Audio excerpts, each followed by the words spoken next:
So hello everyone. मैं अभी outdoor में हूँ, तो अगर पीछे से नॉइज़ आ रही होगी तो इग्नोर करना। So let's go to the main topic.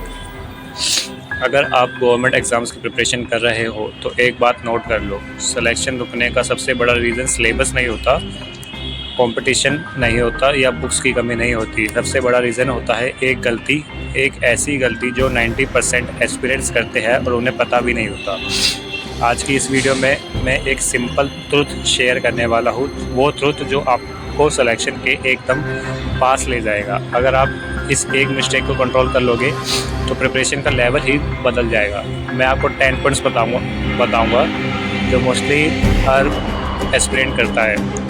तो first point is starting without a clear plan. सबसे बड़ी गलती जो एस्पिरेंट करता है, पढ़ना शुरू कर देना बिना प्लान के। एस्पिरेंट्स बुक खरीद लेता है, वीडियो सेव कर लेता है, यूट्यूब पर लेक्चर्स देख लेता है, पर उसके पास कोई क्लियर प्लान नहीं होता कि किस टॉपिक को किस ऑर्डर में पढ़ना है, कितने दिन में सिलेबस कंप्लीट करना है, रिवीजन कब करना है, मॉक टेस्ट कब स्टार्ट करने हैं, डेली कितने आवर्स सफिशिएंट है पढ़ने के लिए।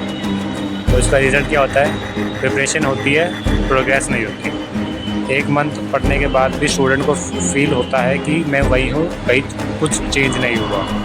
ये मिस्टेक प्रिपरेशन का फाउंडेशन तोड़ देती है।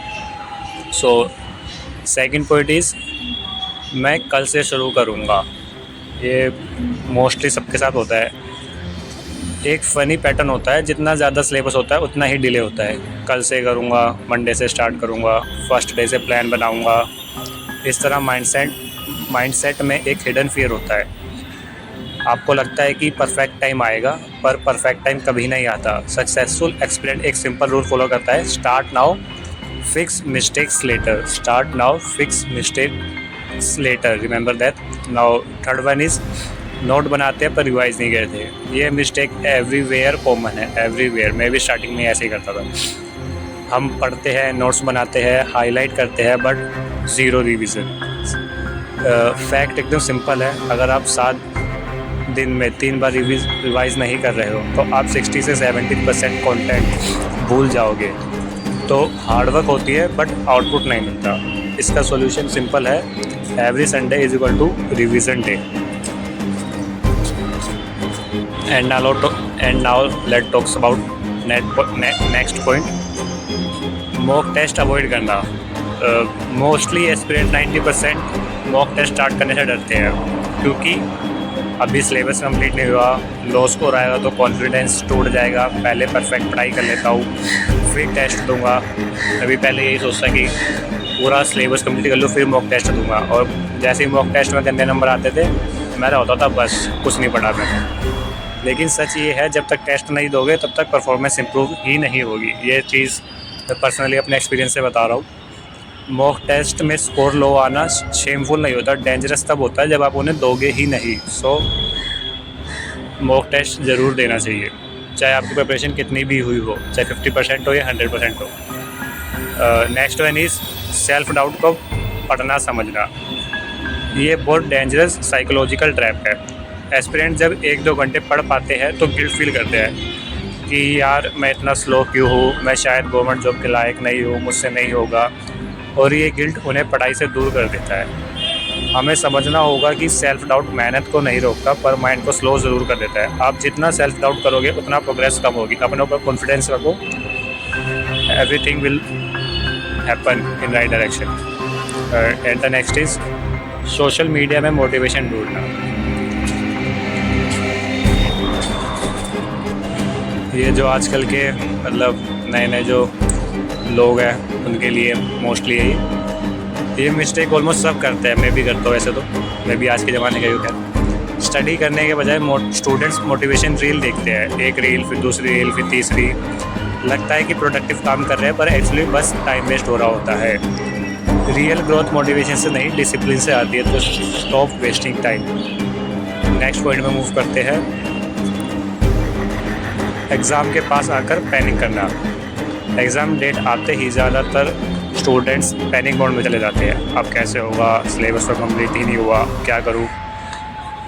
सो panic is equal to focus zero, focus zero is equal to high mistakes, mistakes high is equal to low score. तो इसका सोल्यूशन क्या है? प्रिपरेशन को लास्ट मिनट स्ट्रेस पे नहीं, डेली स्मॉल विंस पे बिल्ड करो। And the next is daily score track नहीं करना। ये भी बहुत इंपॉर्टेंट गलती है जो सब करते हैं, मैं भी करता था पहले। एस्पिरेंट्स ट्रैक ही नहीं करते कि आज क्या पढ़ा, कितना समझा, क्या रिपीट करना है, क्या वीक है। आप जब तक ट्रैक नहीं करोगे आपको ग्रोथ कभी दिखेगी ही नहीं। एक सिंपल सिस्टम यूज़ करो, एक page daily tracking, study hours, topic, mock score, mistake list. ये छोटी हैबिट है बट सिलेक्शन का रास्ता क्लियर कर देती है। And the 9th one is consistency का बिग मिथ। हम स्टूडेंट्स एस्पिरेंट्स सोचते हैं कि मैं रोज़ 8 आवर्स पढ़ूंगा या पढ़ूंगी, लेकिन रियलिटी है कि 3 दिन ब्लास्ट इज़ 4 दिन ब्रेक मोस्ट केसेस में। कंसिस्टेंसी का मतलब लॉन्ग आवर्स नहीं, डेली आवर्स है, डेली आवर्स। रोज़ 3-4 घंटे इज़ 100 टाइम बेटर देन एक दिन के 10 घंटे। ठीक है। तो लास्ट वन इज़ सॉल्यूशंस। आपको जो ये कोई गलती नहीं है, मैं आपको सॉल्यूशन दे रहा हूँ ओवरऑल। तो 10 मिनट में गेम चेंज कर देंगे। डेली का 3 hour fix study, weekly revision, Sunday के दिन आप किसी भी दिन करो, monthly mock analysis, distraction free study table, जहाँ मतलब या तो लाइब्रेरी चले जाओ या आपके घर में ऐसा रूम हो तो वहाँ पे भी, नोट्स, रिवाइज, टेस्ट। ये आपकी साइकिल को इम्प्रूव कर देंगे ओवरऑल। 1 exam 1 strategy. अगर आपका कोई मेन एग्ज़ाम है जिसके लिए आप प्रिपेयर कर रहे हो तो उस एग्ज़ाम की एक स्ट्रेटजी बनाओ। सेल्फ डाउट को राइट डाउन करना, जो भी तुम्हें डाउट है उसे लिखो, बाद में सोल्व करो।